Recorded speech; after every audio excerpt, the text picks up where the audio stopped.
Hello, liaisons. Good to be with you again to go through policies part 2. So, policies part 1 I recorded quite a bit ago during COVID.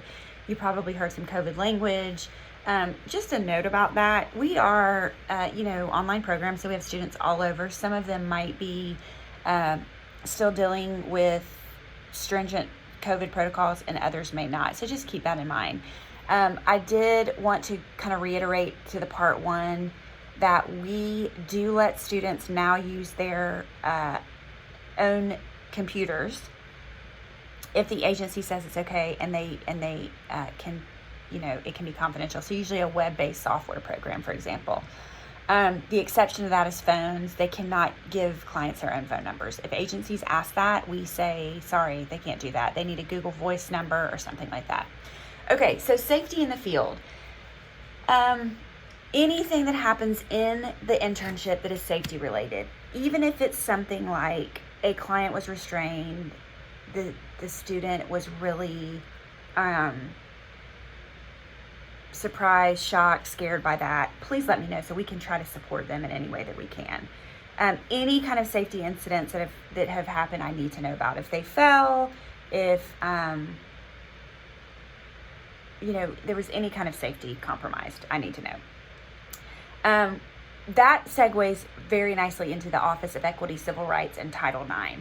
So starting with Title IX, any report a student makes about stalking, dating violence, or harassment or assault during their time at Baylor. If they talk about a stalking incident that happened to them in middle school, we do not report that to Title IX.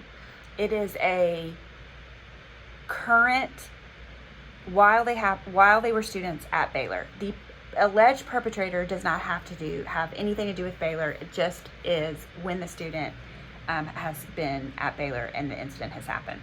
Alleged incident has happened. We make a report that's on the Title IX website. That is in the module, and it is very easy. Title IX is in the same office as Equity and Civil Rights.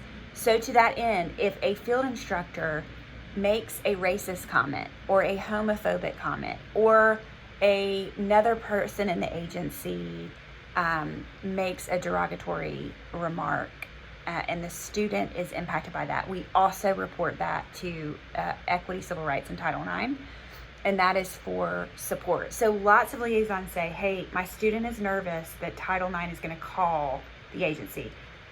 In most cases, what Title IX does is call us and say, hey, this agency has an issue. There might be an exception to that if it is an egregious, like physical assault, for example. They could be directly involved, but it is rare. So I want students to feel comfortable knowing this is a support. This is not an investigative agency. I would also tell you, you need to make it clear you are a mandated reporter, and so are their field instructors, about Title IX. I mean, when you signed on to be adjunct faculty, you signed something and probably had to take the Title IX training. We really want our students to be informed to know that we have to notify Title IX. Anytime during the time at Baylor is when we make a Title IX. And remember, safety is not just a safety issue that's been compromised, the student's been compromised, but if anything happened to the agency that was disturbing to them, that's really important. Okay, travel. The big thing about travel is, the big thing about travel is that students need permission to travel on agency business that they're counting for hours. So if they're an employee and they're going to a conference and they're not counting that for hours, that's fine. But most of the time we need to get that approved. International travel absolutely has to be approved. We will get in big trouble if that does not happen. But even going to a town an hour away, the travel needs to be approved, and they would submit it to you in writing, and they would submit what hours would count for this conference, and then we would talk about it. They cannot stay in hotel rooms with anybody who has power over them. So there's no sharing a room with a field instructor. That's really important. Okay, holiday and weather. These are random policy issues. Sorry, I'm going all over. Here's the rule of thumb about holidays. If the agency is off and Baylor is off, they can count the hours. This does not happen very much, actually. The student also can only count their hours if that was a regular scheduled internship day. So say they go Monday, Wednesday, Friday. Monday is Martin Luther King Day. Agency gets off, Baylor gets off. They count the 8 hours if they're there all day. If they're Tuesday, Thursday people and they try to count Monday, they cannot do that. Okay? So if the agency is off, but Baylor is not, they have to make up the hours. And the opposite is also true. Online program gets different days off than the residential program, so we need to make sure that we're on the same page about that, and we will be. Weather, natural disasters are really an exception to the rule. When Hurricane Harvey came, we had to work with students in Houston individually to kind of figure out their hours.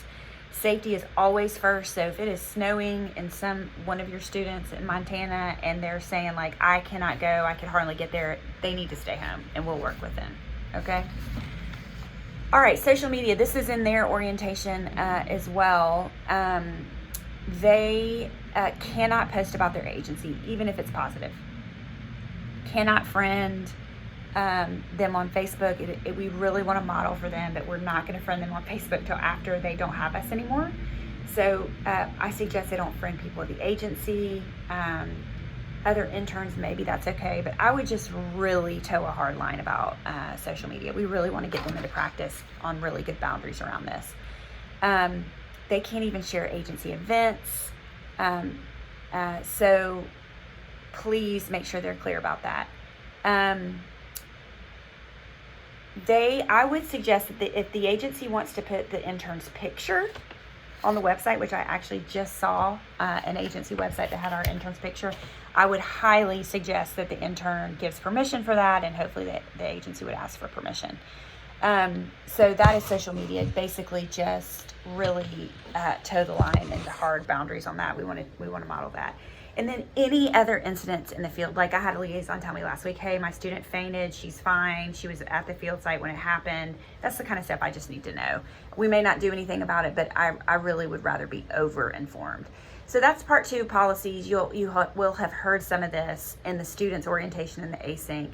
The only major difference is the personal use of equipment piece that we are being a little more flexible on because COVID has really changed how we approach things. So please let me know if you have any questions, and thank you again.